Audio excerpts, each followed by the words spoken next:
नमस्कार दोस्तों, आज हम आपके लिए निर्जला एकादशी की पौराणिक व्रत कथा लेकर आए हैं। एक समय की बात है जब वेद व्यास ने पांडवों को चारों पुरुषार्थ, धर्म, अर्थ, काम और मोक्ष देने वाले एकादशी व्रत का संकल्प कराया था। तब युधिष्ठिर ने कहा, जनार्दन, ज्येष्ठ मास के शुक्ल पक्ष में जो एकादशी पड़ती हो, कृपया उसका वर्णन कीजिए। भगवान श्री कृष्ण ने कहा, हे राजन, इसका वर्णन परम धर्मात्मा व्यास जी करेंगे, क्योंकि ये संपूर्ण शास्त्रों के तत्वज्ञ और वेद वेदांगों के पारंगत विद्वान हैं। तब वेद व्यास जी कहने लगे, कृष्ण और शुक्ल पक्ष की एकादशी में अन्न खाना वर्जित है। द्वादशी को स्नान करके पवित्र होकर फूलों से भगवान केशव की पूजा करें। फिर पहले ब्राह्मणों को भोजन देकर अंत में स्वयं भोजन करें। यह सुनकर भीमसेन बोले, परम बुद्धिमान पितामह, मेरी उत्तम बात सुनिए। राजा युधिष्ठिर, माता कुंती, द्रौपदी, अर्जुन, नकुल और सहदेव ये एकादशी को कभी भोजन नहीं करते तथा मुझसे भी हमेशा यही कहते हैं कि भीमसेन एकादशी को तुम भी न खाया करो, परंतु मैं उन लोगों से यही कहता हूँ कि मुझसे भूख नहीं सही जाएगी। भीमसेन की बात सुनकर व्यास जी ने कहा, यदि तुम नरक को दूषित समझते हो और तुम्हें स्वर्ग लोक की प्राप्ति अभीष्ट है, और तो दोनों पक्षों की एकादशियों के दिन भोजन नहीं करना। भीमसेन बोले, महाबुद्धिमान पितामह, मैं आपके सामने सच कहता हूँ, मुझसे एक बार भोजन करके भी व्रत नहीं किया जा सकता, तो फिर उपवास करके मैं कैसे रह सकता हूँ। मेरे उदर में वृक नामक अग्नि सदा प्रज्वलित रहती है, अतः जब मैं बहुत अधिक खाता हूँ तभी यह शांत होती है। इसलिए महामुनि, मैं पूरे वर्ष भर में केवल एक ही उपवास कर सकता हूँ, जिससे स्वर्ग की प्राप्ति सुलभ हो तथा जिसके करने से मैं कल्याण का भागी हो सकूं। ऐसा कोई एक व्रत निश्चय करके बताइए, मैं उसका यथोचित रूप से पालन करूंगा। व्यास जी ने कहा, भीम, ज्येष्ठ मास में सूर्य वृष राशि पर हो या मिथुन राशि पर शुक्ल पक्ष में जो एकादशी हो, उसका यत्न पूर्वक निर्जल व्रत करो। केवल कुल्ला या आचमन करने के लिए मुख में जल डाल सकते हो, उसको छोड़कर किसी प्रकार का जल विद्वान पुरुष मुख में न डालें, अन्यथा व्रत भंग हो जाता है। एकादशी को सूर्योदय से लेकर दूसरे दिन के सूर्योदय तक मनुष्य जल का त्याग करे तो यह व्रत पूर्ण होता है। इसके बाद द्वादशी को प्रभात काल में स्नान करके ब्राह्मणों को विधि पूर्वक जल और सुवर्ण का दान करे। इस प्रकार सब कार्य पूरा करके जितेंद्रिय पुरुष ब्राह्मणों के साथ भोजन करे। वर्ष भर में जितनी एकादशियां होती हैं, उन सब का फल इस निर्जला एकादशी से मनुष्य प्राप्त कर लेता है, इसमें तनिक भी संदेह नहीं है। शंख, चक्र और गदा धारण करने वाले भगवान केशव ने मुझसे कहा था कि यदि मानव सबको छोड़कर एकमात्र मेरी शरण में आ जाए और एकादशी को निराहार रहे, तो वह सब पापों से छूट जाता है।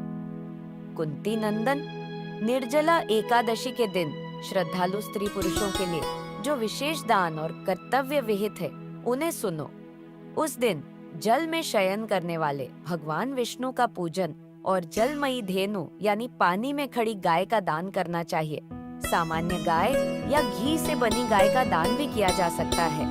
इस दिन दक्षिणा और कई तरह की मिठाइयों से ब्राह्मणों को संतुष्ट करना चाहिए। उनके संतुष्ट होने पर श्रीहरि मोक्ष प्रदान करते हैं। जिन्होंने श्रीहरि की पूजा और रात्रि में जागरण करते हुए इस निर्जला एकादशी का व्रत किया है, उन्होंने अपने साथ ही बीतती हुई 100 पीढ़ियों को और आने वाली 100 पीढ़ियों को भगवान वासुदेव के परम धाम में पहुंचा दिया है। निर्जला एकादशी के दिन अन्न, वस्त्र, गौ, जल, शैया, सुंदर आसन, कमंडलू तथा छाता दान करने चाहिए। जो श्रेष्ठ तथा सुपात्र ब्राह्मण को जूता दान करता है, वह सोने के विमान पर बैठकर स्वर्ग लोक में प्रतिष्ठित होता है। जो इस एकादशी की महिमा को भक्ति पूर्वक सुनता अथवा उसका वर्णन करता है, वह स्वर्ग लोक में जाता है। चतुर्दशी युक्त अमावस्या को सूर्य ग्रहण के समय श्राद्ध करके मनुष्य जिस फल को प्राप्त करता है, वही फल इस कथा को सुनने से भी मिलता है। भीमसेन, ज्येष्ठ मास में शुक्ल पक्ष की जो शुभ एकादशी होती है, उसका निर्जल व्रत करना चाहिए। उस दिन श्रेष्ठ ब्राह्मणों को शक्कर के साथ जल के घड़े दान करने चाहिए। ऐसा करने से मनुष्य भगवान विष्णु के समीप पहुंचकर आनंद का अनुभव करता है। इसके बाद द्वादशी को ब्राह्मण भोजन कराने के बाद स्वयं भोजन करे। जो इस प्रकार पूर्ण रूप से पापनाशिनी एकादशी का व्रत करता है, वह सब पापों से मुक्त हो आनंदमय पद को प्राप्त होता है। यह सुनकर भीमसेन ने भी इस शुभ एकादशी का व्रत आरंभ कर दिया। एक समय की बात है जब वेद व्यास ने पांडवों को चारों पुरुषार्थ, धर्म, अर्थ, काम और मोक्ष देने वाले एकादशी व्रत का संकल्प कराया था। तब युधिष्ठिर ने कहा, जनार्दन, ज्येष्ठ मास के शुक्ल पक्ष में जो एकादशी पड़ती हो, कृपया उसका वर्णन कीजिए। भगवान श्री कृष्ण ने कहा, हे राजन, इसका वर्णन परम धर्मात्मा व्यास जी करेंगे, क्योंकि ये संपूर्ण शास्त्रों के तत्वज्ञ और वेद वेदांगों के पारंगत विद्वान हैं। तब वेद व्यास जी कहने लगे, कृष्ण और शुक्ल पक्ष की एकादशी में अन्न खाना वर्जित है। द्वादशी को स्नान करके पवित्र होकर फूलों से भगवान केशव की पूजा करें। फिर पहले ब्राह्मणों को भोजन देकर अंत में स्वयं भोजन करें। यह सुनकर भीमसेन बोले, परम बुद्धिमान पितामह, मेरी उत्तम बात सुनिए। राजा युधिष्ठिर, माता कुंती, द्रौपदी, अर्जुन, नकुल और सहदेव ये एकादशी को कभी भोजन नहीं करते तथा मुझसे भी हमेशा यही कहते हैं कि भीमसेन एकादशी को तुम भी न खाया करो, परंतु मैं उन लोगों से यही कहता हूँ कि मुझसे भूख नहीं सही जाएगी। भीमसेन की बात सुनकर व्यास जी ने कहा, यदि तुम नरक को दूषित समझते हो और तुम्हें स्वर्ग लोक की प्राप्ति अभीष्ट है, और तो दोनों पक्षों की एकादशियों के दिन भोजन नहीं करना।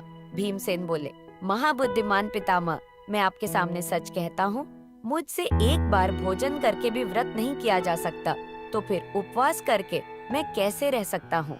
मेरे उदर में वृक नामक अग्नि सदा प्रज्वलित रहती है, अतः जब मैं बहुत अधिक खाता हूँ तभी यह शांत होती है। इसलिए महामुनि, मैं पूरे वर्ष भर में केवल एक ही उपवास कर सकता हूँ, जिससे स्वर्ग की प्राप्ति सुलभ हो तथा जिसके करने से मैं कल्याण का भागी हो सकूं।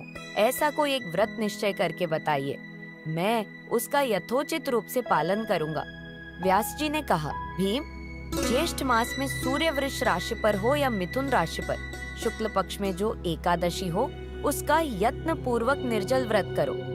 केवल कुल्ला या आचमन करने के लिए मुख में जल डाल सकते हो, उसको छोड़कर किसी प्रकार का जल विद्वान पुरुष मुख में न डालें, अन्यथा व्रत भंग हो जाता है। एकादशी को सूर्योदय से लेकर दूसरे दिन के सूर्योदय तक मनुष्य जल का त्याग करे तो यह व्रत पूर्ण होता है।